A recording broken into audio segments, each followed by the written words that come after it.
Marriage Podcast. I'm Sheila Ray Gregoire from BearMarriage.com, where we like to talk about healthy, evidence-based biblical advice for your sex life and your marriage. And I am joined today by my husband, Keith. Hey, everybody. And we are going to talk about evidence-based stuff about whether or not there actually are alpha males and what alpha males are actually like. So this is going to be a fun one. Keith's done a ton of research into the concept of alpha males in the wild and how that relates to how Christianity often talks about masculinity, or rather current evangelicalism often talks about masculinity. Yes. So we're going to have certain parts of current yes, exactly. So we're going to have some fun with that.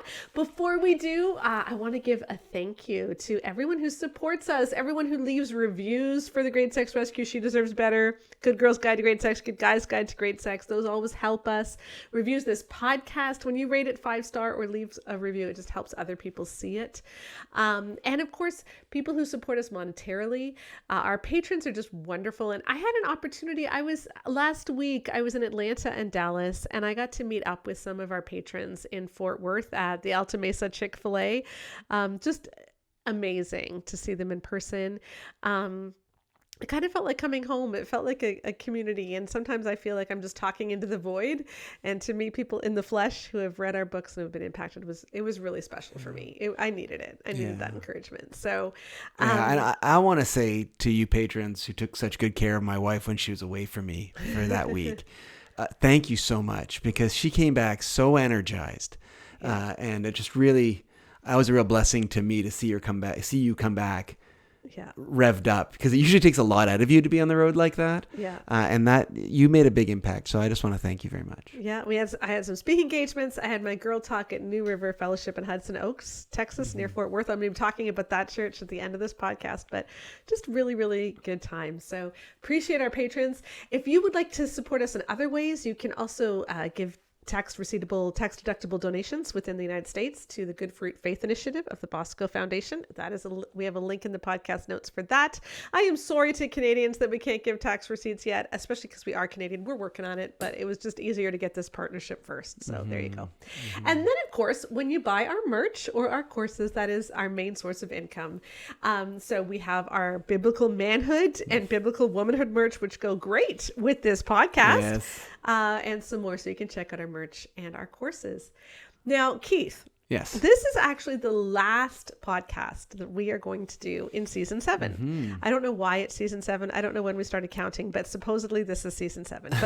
But and that's because now that I'm back from speaking, you and I are going to be buckling down for the next 2 weeks to get the edits for our new marriage book that is coming out spring 2025, The Marriage You Want. And you've been editing it while I've been gone. And now it's my turn and we have a lot of work to do. Yeah. I'm excited about that work. And then we're going to take 2 weeks of vacation. So we will be gone for the month of May. There will be no podcasts, and the blog might post occasionally. I'm not sure. We might run some of Becca's amazing posts from the Friday emails that 45,000 people read every week. So we might run some of those, but we will be off for the month of May and then back first week of June.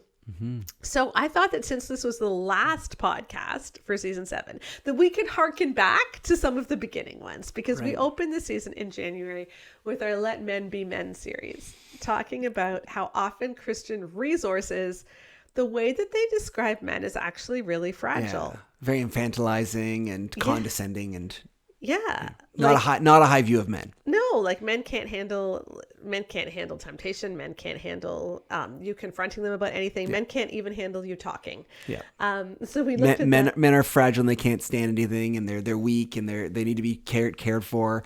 Yeah. And now we're going to go to the other extreme. But even as they're saying they're weak, and they're saying it's because men are strong, and so you're not supposed to confront them. But the net result is infantilizing. Yeah. And so I thought today we could do the concept of the alpha male and how that's often portrayed in Christianity. So I'm going to let you take over here, because you've been the one who's done the research for this. Yeah. And that's what I was trying to say too, because the alpha male, when you hear the word alpha male, what do you think? Like, what does that mean to you in the common parlance, you know? I would say like the guy who has clambered his way to the top, has won a bunch of battles. So he's gotten this status.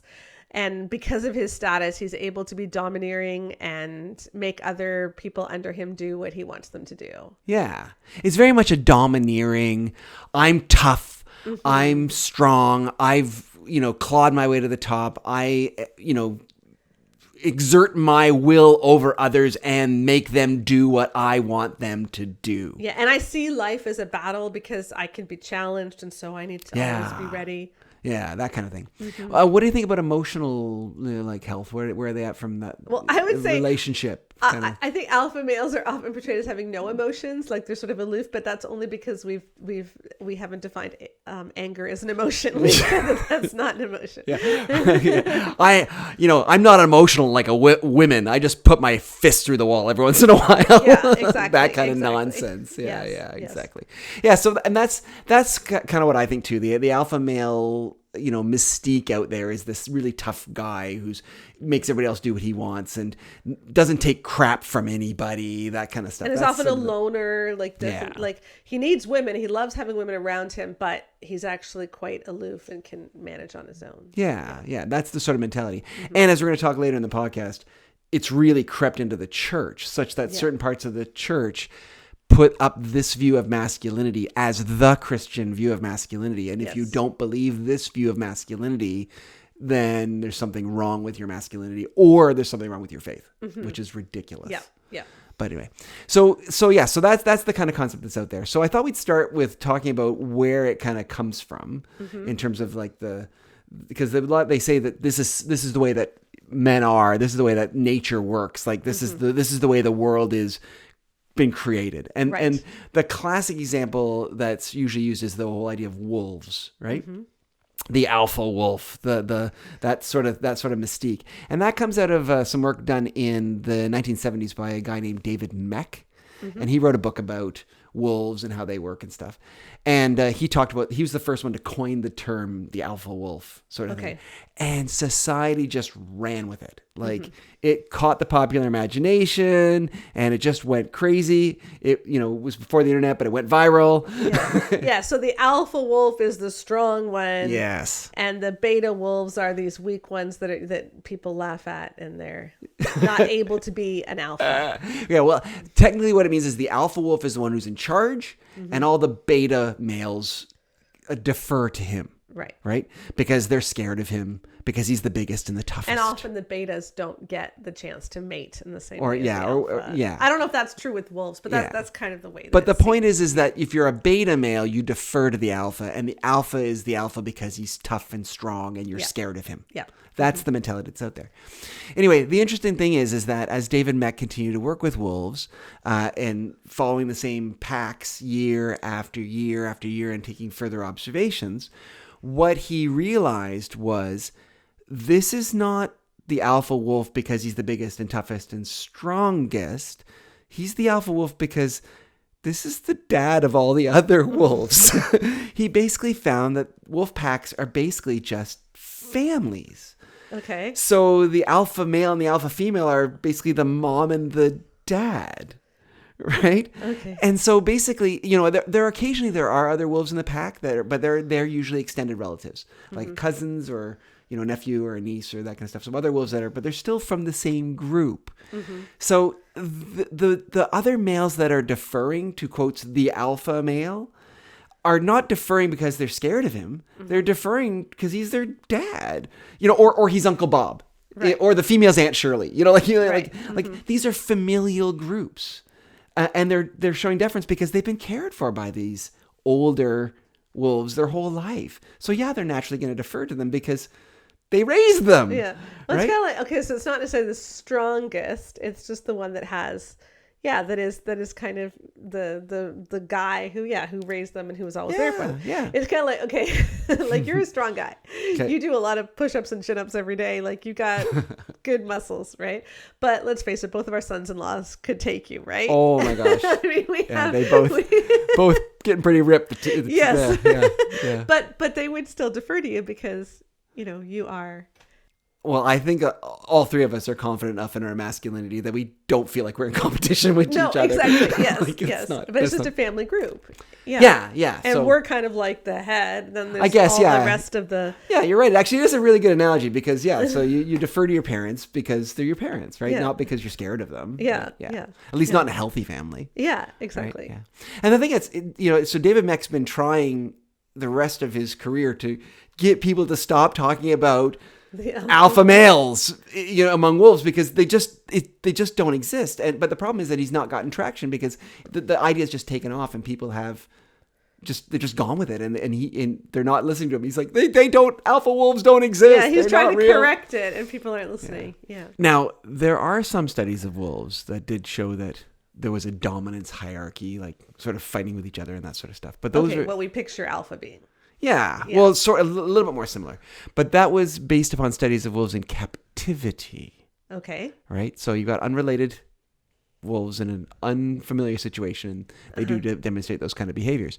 But to say that that tells us how we should be then as humans, it's kind of crazy, right? Because it's basically the equivalent is like, to wolves in captivity, the equivalent would be like humans in prison, right? So do we think that men in regular society should act like men in prison? Like that's the way that it should work. I would say no. Yeah. So it's like dysfunctional environments produce dysfunctional behaviors. Right. Now, there are animals that do like vie and fight.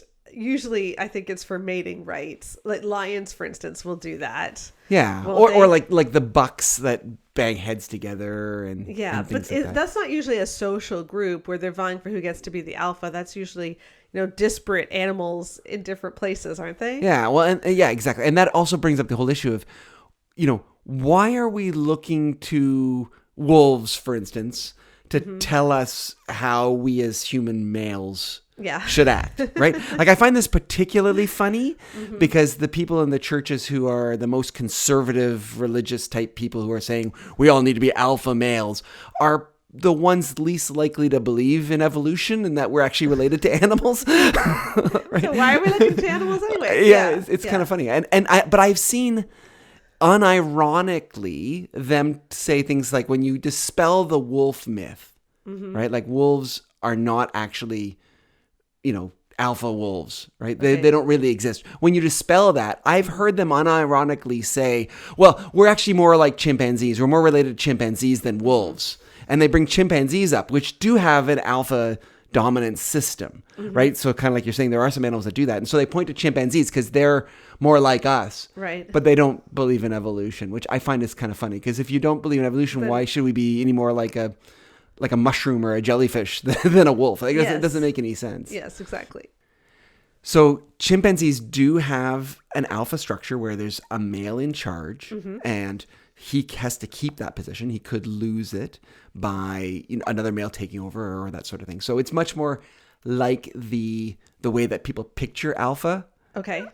There is a person who's in charge. They have to maintain that status or they could lose it. And someone else is always trying to take it from them. Yeah, that's sort of the shtick. And France de Waal is a guy who's done a lot of work on chimpanzees, and he's got some really great YouTube videos, like some TED Talks and they're things really, like that. really they're good. really quite entertaining. I'll find some and I'll link in the podcast notes because they're really interesting. Yeah, and he's quite a good speaker, and he's quite an engaging speaker. He's fun to listen to. He wrote a book called Chimpanzee Politics, Power and Sex Among Apes. Okay. But even he is saying he kind of is upset that people are taking what he has done and using it to forward a narrative, which is really not what he was saying. Because we get the idea of an alpha male being this brutish bully who goes in and makes his will known upon the troop. And that's not the way that chimpanzees actually work. So the alpha chimpanzee is much more... he has to navigate sort of the social network that's in the troop. So he has to be understand the relationships and that sort of thing. And yes, it is a male, but the alpha female has a lot of power because she can rally the females around her and they get to help decide who's going to be the alpha male. Like you have to form coalitions. Like, it's not as simple as he's big and tough and strong and everyone just follows him, or that he bashes everyone down and he gets to be in charge. It's a very intricate kind of social dynamic. And the interesting thing is that the way that the males generate support for their sort of campaign to be the alpha male is not the way that alpha males talk. The things that that chimpanzees are looking for their alpha male are things that we consider very nurturing kind of activities. So you become an alpha chimpanzee by being, caring toward other members of the herd, grooming them, taking care of the weak and the sick, being generous and giving your food away. One of the big ones is playing with the young and taking care of the young. All these things are the things that are what make you favorable and get you to be the alpha chimp. This is one of the things I remember most about Frans de Waal's videos, or his TED Talks, is he was talking about how alpha males, the way that they get support for their alpha status is by caring for the young. And then he had all these pictures of all these presidential candidates kissing babies. Kissing babies. How in human politics we do this too. We kiss babies to show I'm the alpha, trust me. Alpha. Yeah, it's kind of funny. But I find this hilarious because they throw up chimpanzees as the example of, yes, we should be alpha males. But it's like, all the things that the chimp does to become the alpha male are things that these stereotypical, quotes, alpha male humans would call beta. Right? They're beta activities. Because it's not necessarily the strongest male. It's the one that has the most support of the troop. Yeah. Exactly. Or the herd, or whichever it is in that particular animal family. Yeah, exactly. Yeah. And again, because the whole point is not to look at the animal world and then learn about how the animal world works and then see how that reflects on human society, right? They have an agenda. They have decided that this is the way that men and women should interact in society, and there should be a dominant male, and that should be me. And they're going to the natural world and trying to find evidence of that. Right. And so chimpanzees are a lot like humans. And look, chimps have alpha males, so that's natural for humans to have alpha males. Right. But there's other animals that are even closely related to us, or just as related as chimps, right? Like the bonobo. I've heard about the bonobo ape thing. Yes. Bonobos are as related to us and genetically similar to us as chimpanzees. And they're a completely matriarchal society. Right. So, but I don't see them saying, well, bonobos are female society, so we should have an alpha female in our human society. No. Because the point isn't to look at nature and learn. The point is to push our agenda. Push their agenda. Yeah. And the thing is, they don't even realize they're doing that because they are seeing the world through this lens of patriarchy and this is the way that things should work.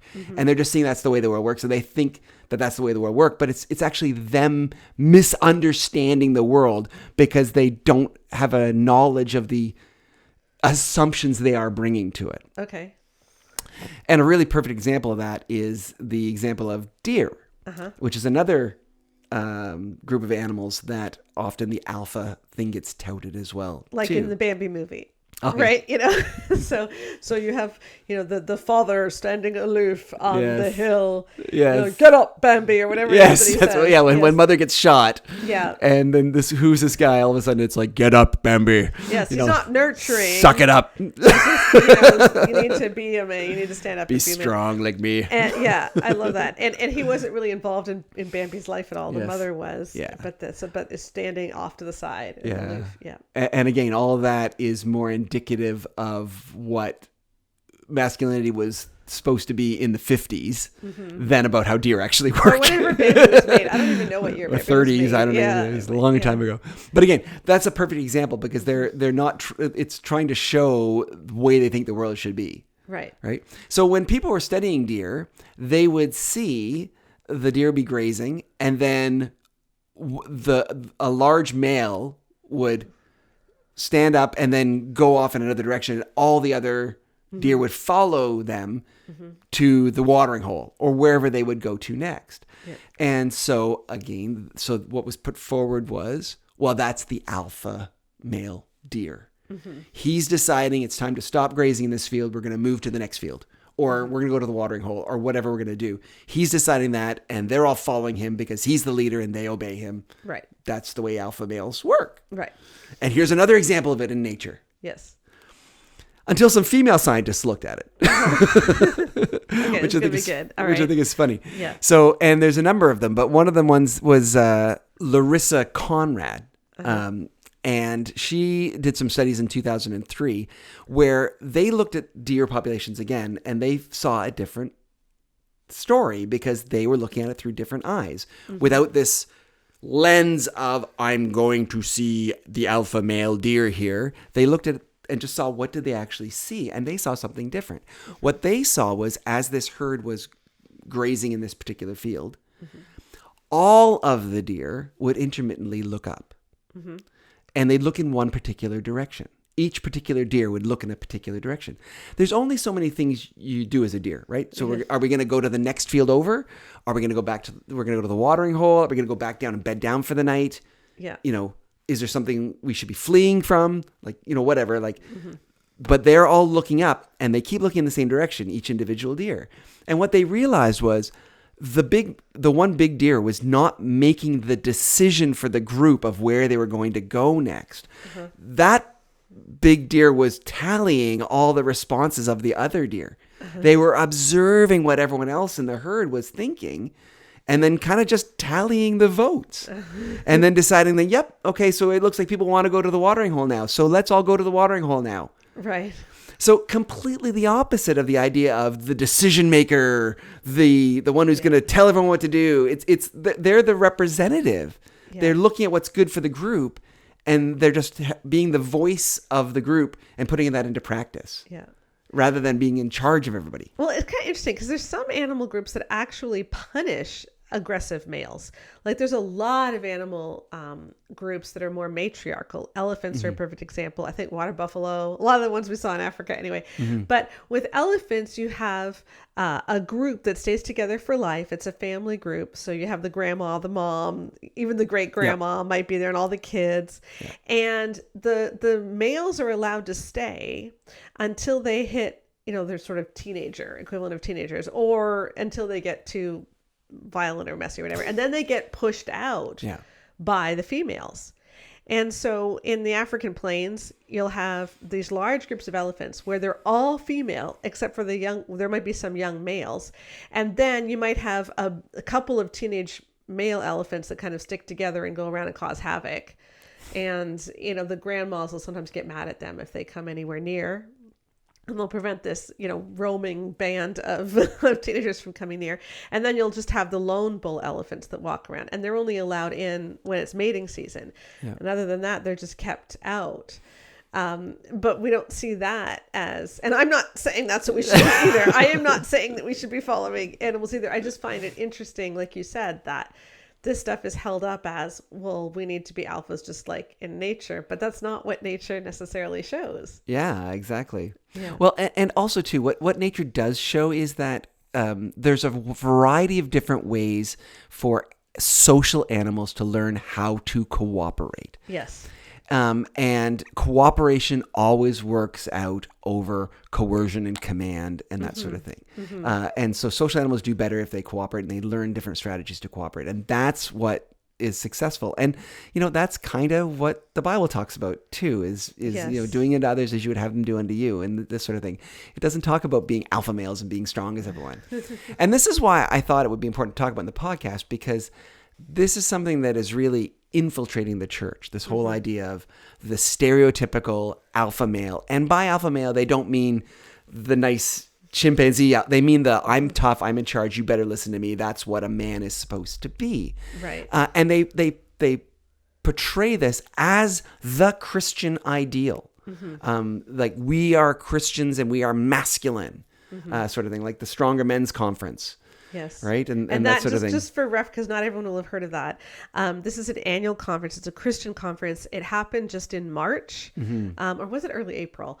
But it was quite recent, and there was a huge hubbub this year, which we'll get to later. Mark Driscoll complained about one of the acts that was there, the opening acts. Yeah. But they often have tanks and guns and motorcycles and tanks running over motorcycles or motorcycles jumping over tanks or whatever it might be. Things on fire. Combination of very, very prototypical. Yeah. Last year there was Chuck Norris. It wasn't the real Chuck Norris, but it was a guy pretending to be Chuck Norris. Chuck Norris shooting a machine gun while driving a tank over monster trucks or something like that. Yeah, and this is supposed to be Christian. This is the weird Christian idea of masculinity. Mm-hmm.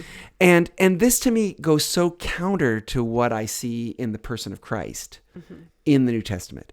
This is not what I see in Jesus, right? I am gentle and humble of heart. Yeah. Right. Turn the other cheek. That guy. Right.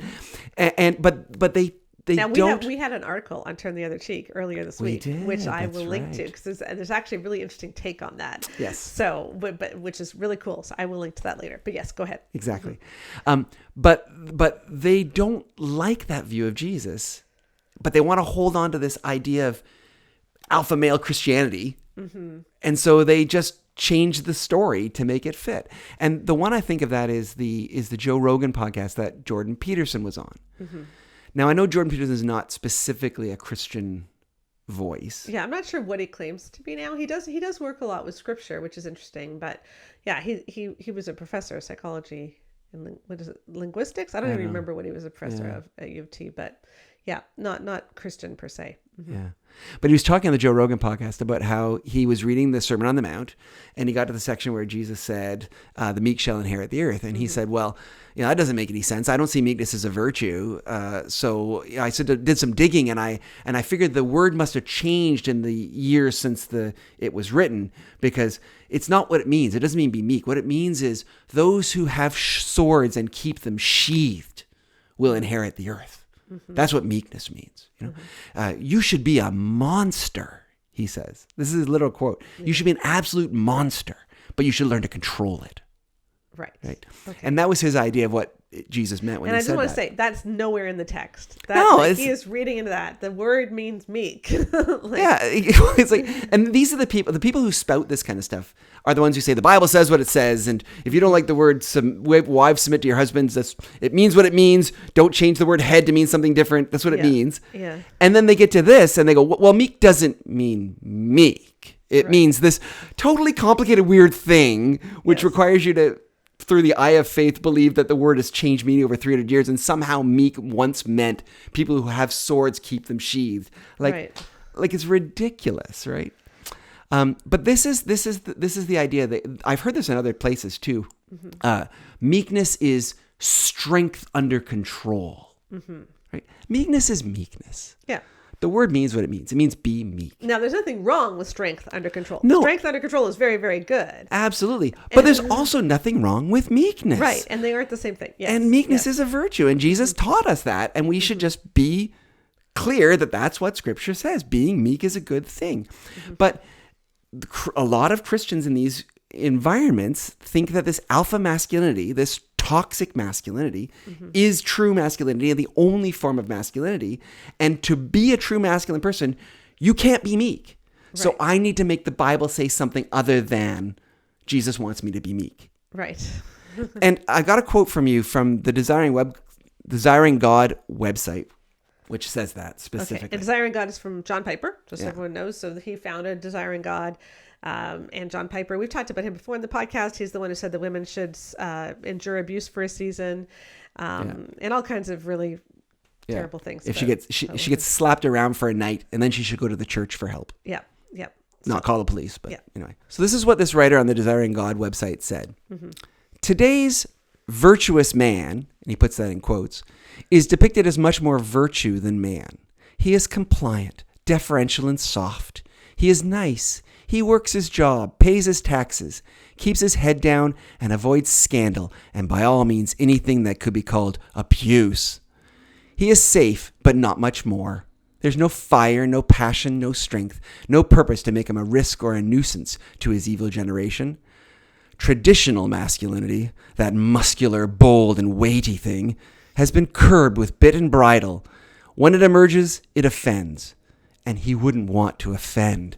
Yeah. like the dripping sarcasm he's writing about these beta males. Well, okay, so the things that he says are bad, right? So that a virtuous man is deferential. Yeah, that's what we're told to do. Ephesians 5:21, submit to one another.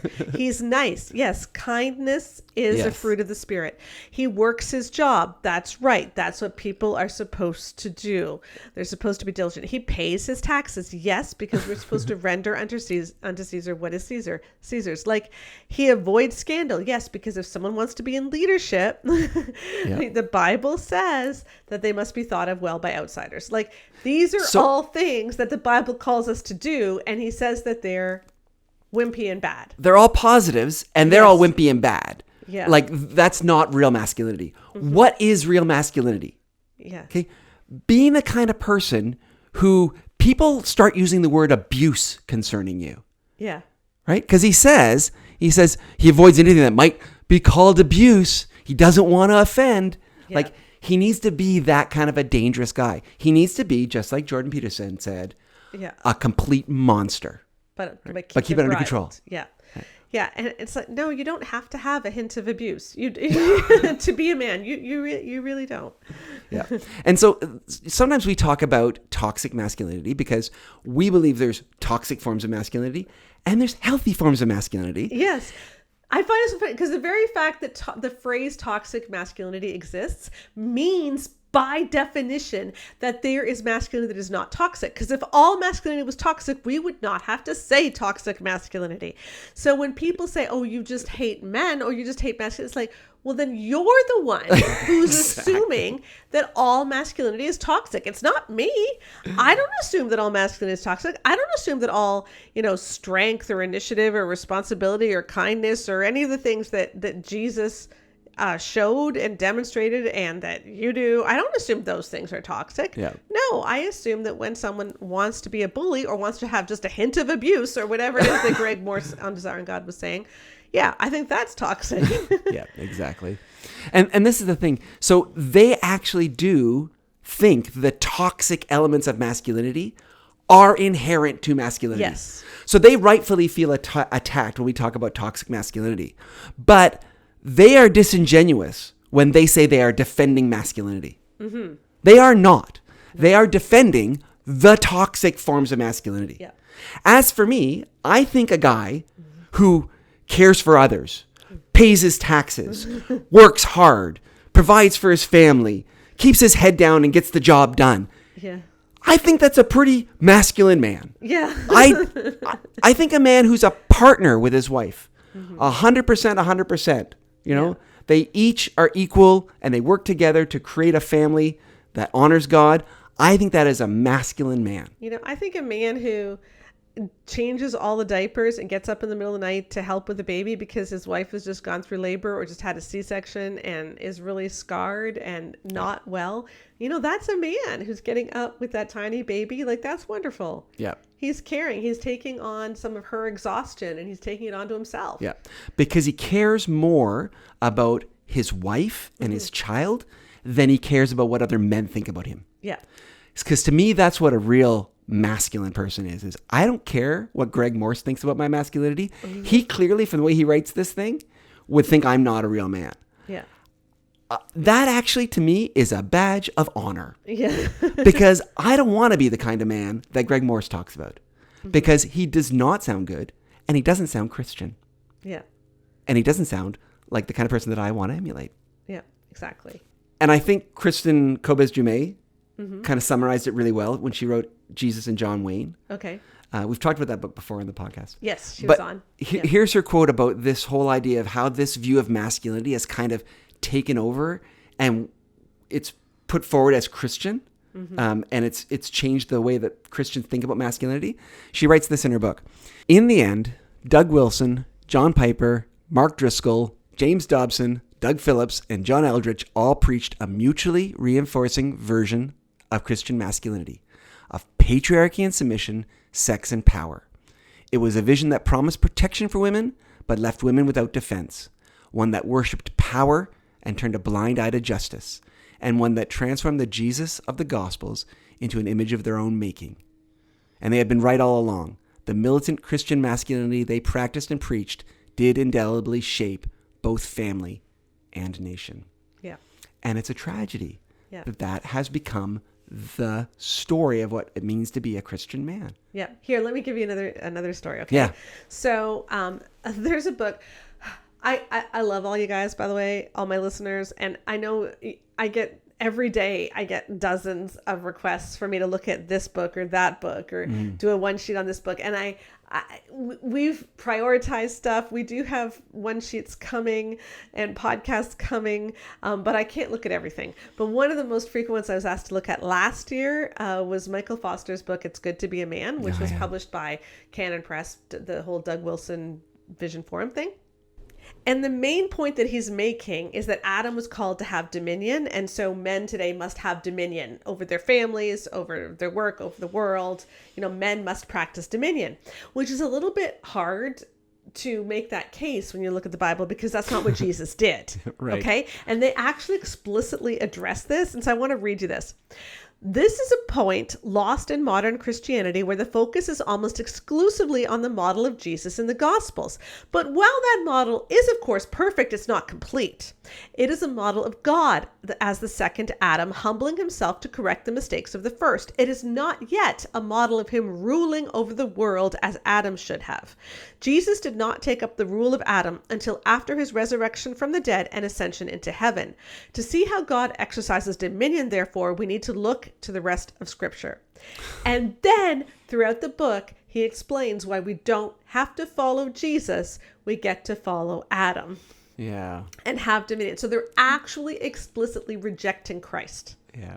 They are rejecting Christ. So what Christ did was perfect, but let me just add a bunch of stuff to it, which is completely the opposite of it, and say it's all the same package. Yeah. Because their main point is about dominion and authority. God calls us to have, as men, to have dominion and authority, but Jesus didn't actually have that until he got to heaven. And so Jesus isn't our model, they say. Yeah. Because he never exercised dominion and authority on earth. And as men, we're supposed to exercise dominion and authority, and that's why they spend their whole time talking about Adam. Yeah. It's wild. And to think crazy. They call this Christian is just, it's wild to me. Yeah. Yeah. And then you look in the New Testament, when Adam is referred to, what is the story? Adam is the one who fell. Adam is the example that we are to not follow. Yeah. Adam is the bad case, and Christ is presented as the positive. Yeah. Right? The Adam and Christ is the new man, and he brings us back, and he brings life. The first man brought death, but Jesus brings life. Right? Yeah. The contrast between Adam and Jesus, and we're supposed to be like Jesus. Yeah. And yet they make us to be like Adam. Yeah, it's wild. It's just wild. Insane. And I think you're right. I think the point is they just want power. Mm-hmm. And they'll say that they want power so that they can, protect women, and because we need to raise our kids and protect our kids from the world, and so we're going to exercise this dominion and power for everybody's good. Yeah. That's I think that's the way they would tend to argue it. Yeah. Well, and that's what Crispin said too, that it was supposed to benefit women, but it left them defenseless, right? Yeah. Mm-hmm. And I was recently looking for an old blog post of mine of yours that I wrote. So a post that you wrote on my blog. Oh, that's sorry. Yeah. Yeah, a post I wrote for your blog. Yeah. Yeah. Mm-hmm. And then I was looking for it to find it, and I just Google searched it, and I found an article of a guy who on his little blog was, quotes, refuting me. Okay. Right? Mm-hmm. And I won't go into all the details. It was all the same stuff about we're strawmanning complementarianism, which we should actually, we talked about that in one of our podcasts recently, so go back and listen to that one. Yeah. But we're strawmanning complementarianism. But then he said this thing, which I thought was hilarious. I was making the mistake that all these people do in conflating authority and power. Mm-hmm. Mm-hmm. And that was the concept. Men, we don't want power. We just want authority. Right. Okay. And it's this whole idea of we don't want to be in charge for our own sake. We just want the authority so we can take care of all of you. Mm-hmm. Right. And that's the mentality. Right. Yeah. But do we see them living that out? Is that what we actually see happening? No, not at all. If you really honestly just want to take care of people, just take care of people. Yeah. Like, don't scream at your wife that she needs to submit to you. Yeah. Just take care of her. Yeah. Like, if you're really honestly concerned about being the one who lays your life down for your wife, You don't need your wife to be a submissive doormat for you to do that. And if you do, you have some growth you need as a human being. Just stop worrying about wives submitting and start worrying about just laying your life down for your wife. If that's really honestly what you believe. It doesn't make any sense to me that we focus so much on women submitting, except for the fact that they really just want power. And I think that's very natural human condition. So let's take some examples of whether they're looking for authority or power. Okay. In modern, situations, right? So let's talk about a man who lusts, right? So we want to give men authority. So what will we do with men with authority or men who lust? Well, do we see a man who's responsible for his own thought life, who takes ownership of his heart and his mind, who takes ownership of where his eyes go? No, we see them telling women to cover up We because they're a stumbling block. Women need to cover up. Even girls who are just coming into puberty. Or younger, like the 8-year-olds in Secret Keeper Girl. The bellies are intoxicating thing. Yeah. So is that for the benefit of others, or is that exercising your power to tell other people what to do, right? What about a man who has an affair? Do we see these spaces stepping up and saying, like, he's responsible, he takes ownership for what he did, he doesn't blame his wife for any of it, it was all him? No. As Love and Respect quotes the guy saying, she is not to blame, but she is not blameless either because she didn't have sex enough. Or Mark Driscoll recently said, we consider infidelity a sin, but what about the woman who withholds? Yeah. And then, and then he has to turn to porn or something else. Yeah. Or the Focus on the Family book, The Other Woman. Oh, yeah. I talked about that on the blog last. Yeah, that was so weird. Yeah. This woman wrote this book on how the other woman who had the affair with her husband taught her so much. Yeah. All the things she'd done wrong. All the things she'd done to wrong. drive him into her arms. Yeah. Right? Yeah. That's a Focus on the Family book. Yeah. Yeah, absolutely. So again and again, it's like, it's not men stepping up and taking responsibility, taking ownership, taking leadership. It's about men devolving that onto women. I mean, even at this men's conference, where Mark Driscoll got up on stage and he talks about a problem. Okay, yeah, I need to tell the story about this one. You want to tell the story? Because this is wild. So this Stronger Men's Conference that happened this year at this church, one of the opening acts was this performance artist guy who has done stripping in the past, but I don't think that's really what he's doing now. But he's a sword swallower, and so he took off his vest. That's the most stripping he did, just so that he had a bare chest. I think so that he could show more that he was honestly swallowing the sword. And then he swallowed this sword, and then he climbed up this pole. There was a pole or whatever. And he does this thing where he falls face down, and catches himself right before the very end, so he doesn't impale himself on the sword, sort of thing. Yeah, it's pretty. It's wild. Like a daredevil thing. Yeah, and he's performed at the Olympics. He's done lots of things. Anyway, so the next day, Mark Driscoll got up on stage because he was supposed to speak, and instead he called out the conference organizers for inviting this guy because the guy had a Jezebel spirit, because he was acting like a female stripper who was seducing these men. And I just think this is amazing that you are at a conference with all men.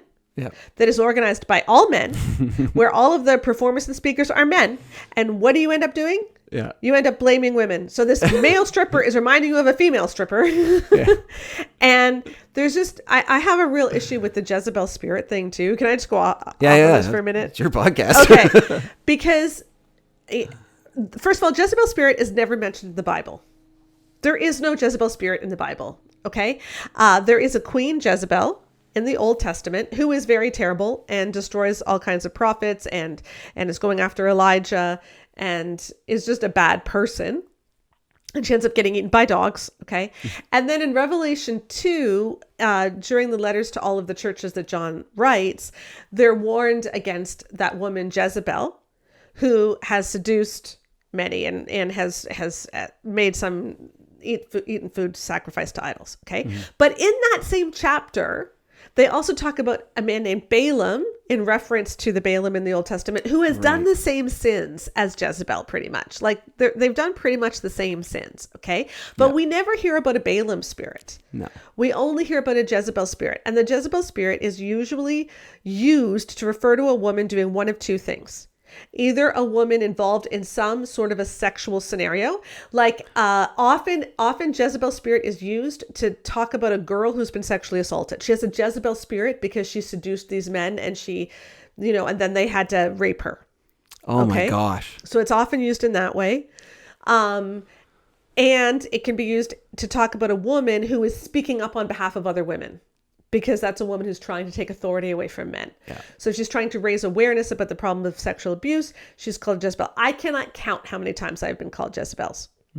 Jezebel. Okay. At this point is a badge of honor, because the only people who talk about Jezebel spirits are basically like the Mark Driscoll people. Okay. So at this point, if you're called a Jezebel spirit, it's a badge of honor. It's not because I think Jezebel is good. It's because of the way it's being used. It's basically the equivalent of the witch trials today, where they're calling it witches. But even as Mark Driscoll was talking about this, okay, the scenario that he was using is these female strippers have a Jezebel spirit because they are seducing the men. Right. Okay. These women are not grabbing the men and making them drive to the strip joint and pay the cover charge to get in. These men are doing that all on their own. And many, many women, this is a form of sex trafficking. Yeah. Okay. So where is the real sin? Yeah. Is it in the seduction of men, or is it in the abuse of women? What about the men who are paying money to objectify women? Why is that not a sin that is called out? But we only ever hear about Jezebel spirit. We don't hear about Nabal's spirit. We don't hear about Ahab's spirit. We don't hear about Balaam's spirit. Yeah. We don't hear about Judah's spirit. And I just want to say to my charismatic friends, because I was talking about this on social media, and many of my charismatic friends say the Jezebel spirit, it's not sexist because it can apply to both a man and a woman. And I want to say, no, it is sexist.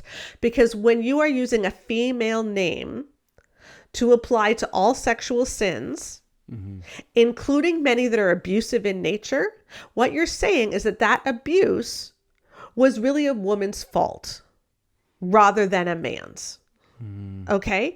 It is not okay to name sins after women when you're not doing that about men, because basically what you're saying is this is a feminine sin. So yes, a man can commit a feminine sin, which is what Mark Driscoll was saying, but the sin itself is feminine, and it's not. Yeah. Okay.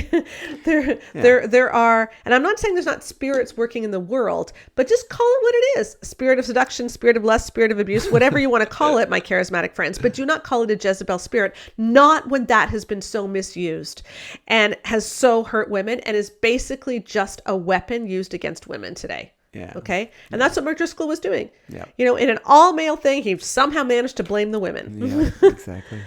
Well, and the thing that Jezebel in the Bible was doing was taking people away from the worshiping of God to worship idols. Yeah. Right? So if a machine gun wielding Chuck Norris driving a tank over monster trucks is not an idol, I don't know what is. Yeah. Right? Like, why don't we call it the spirit of Baal? Yeah. Right? Yeah. Like it's crazy. Anyway, so again, perfect example. These things are not being done to educate people about spiritual things. They're being done to keep men in charge of women. And they use words like, they say things like, you're conflating authority and power so that we will continue to give them the authority, which gives them power over women. Right. Right. And because they don't want to change things. Now, like I said earlier, this is a very natural, normal thing. Human beings want to do this to each other. Even Jesus' disciples did this. And there's a really great story in the Bible where Jesus' disciples got debating on the road about which of them was going to be the greatest. Yes. They were doing the dominance hierarchy, yes. right? Just like in nature, they were trying to pick on each other to figure out who was the top dog. And what did Jesus say? Well, here you are. You're the alpha. You guys are all betas. He picked out who was in charge and what the pecking order was. Did he do that? Yeah. No, of course not. We all know the story about this. Jesus took them and he brought a child before them and said, whoever wishes to be the greatest must become the least. Yeah. Right? Whoever wants to be over everyone must be the slave of all. He said, specifically, the Gentiles lord it over each other, and they're, the quote? Yeah. The Gentiles lord each other, and the high officials exercise power and authority over one another, but it shall not be so with you. But shall not be so among you, right? Like he topples hierarchy, turns it completely on its head. Now, I'm not saying that doesn't mean that there's no hierarchy in the world. I'm not saying that means you like you're in your denomination, you're going to have like a pastor who's under other people's authority, and like we have bosses and stuff. It's not to say there's no authority, but Jesus is saying that it's not about seeking to have power over each other. That's not what I'm about. Yeah. It's not about making yourself great, making yourself bigger. It's about making yourself smaller. And these people all use that language to say, I'm trying to be smaller by being Lord over you. Yeah. Give me authority. I need to be Lord over you so that I have the ability to lay my life down for you. So I can't lay my life down until I have the ultimate authority. And it's nuts. But Jesus turns it around and says, for the Son of Man came not to serve, for the Son of Man came not to be served, but to serve and to give his life as a ransom for many. So our attitude should not be one of trying to get power, but should be one of how can I serve? And if we are given power, our first thought should be how to use it for other people, not how to accumulate more of it. I have a story about this. Not how to accumulate more of it. I have a story about this, okay? This touched me deeply last week when I was in Fort Worth. I met a man in Fort Worth who follows our stuff. And he's been writing to me about some of the issues with his daughter, and she's in a very destructive marriage. And then I met him and I realized, no, it's not his actual biological daughter. It's an employee that's been working for him for over a decade. And he's basically just taken her into his family and loved on her. And he's really worried about her and he's trying to get her help. And then I heard another story about how there was a business near to his business where a woman had just lost her job because she had been really upset at work because she's in an abusive marriage and she just wasn't coping well. And he hired her on the spot. And she's now working for him. And like, he just keeps hiring people that he can help. And he's just so being Jesus to them because he has this business and he's using it to serve others. And I don't even know if he realizes how much he's doing that. Like the way he talked about it, it's like, oh yeah, I had to help this person. Like, oh my goodness. And it was lovely. But that's what it's supposed to be. When you have power, you use it to help. You don't use it to lord over others and make sure everybody is looking up to you like you're the head honcho. That to me is a really great example of what being Christ-like is. Yeah. That's great. Yeah. But I want you to contrast that version of what it means to be a Christ-like man, that person's, with what Greg Morse said in that article I read earlier. From Desiring God. From Desiring God. Okay. Here's what he says. He's talking about how we don't like masculinity in modern society. And that's why, he's talking about it. He says this: many are offended by the roar of the cosmos, the heads of humanity, the kings of creation, men. Like, that was what he wrote. He doesn't mean humankind. He means like males. Like, we apparently as men are the heads of humanity, the roar of the cosmos, the kings of creation. Okay. How do you square that with the example that Jesus gave us? With the example that this man is living out in his life, to me, which is much more similar.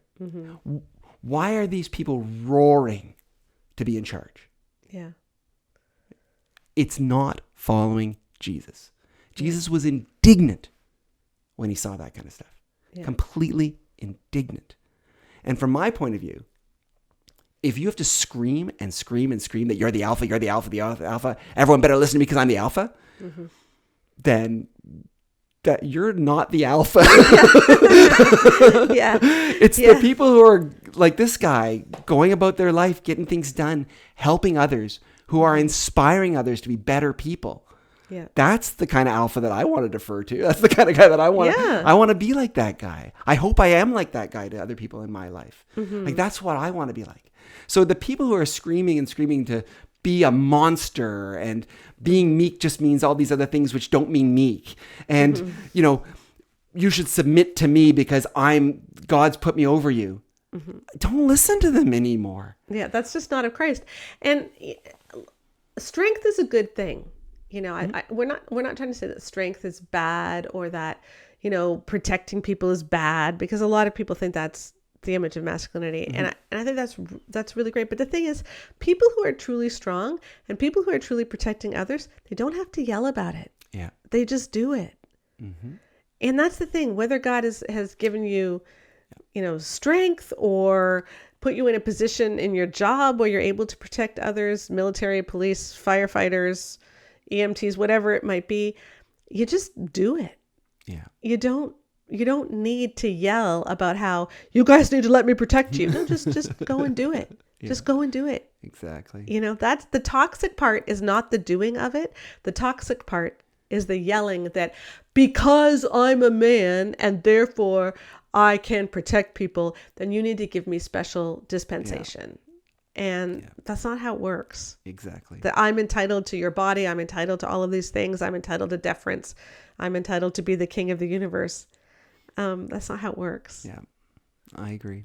And it shows the immaturity, right? Because it's basically saying me, me, me, me, me, me, me, me, me, me, me, me, me. Yeah. And our Lord and Savior, Jesus Christ, taught us to think of others, not ourselves. I mean, not that we should ignore ourselves, but that we should think of others.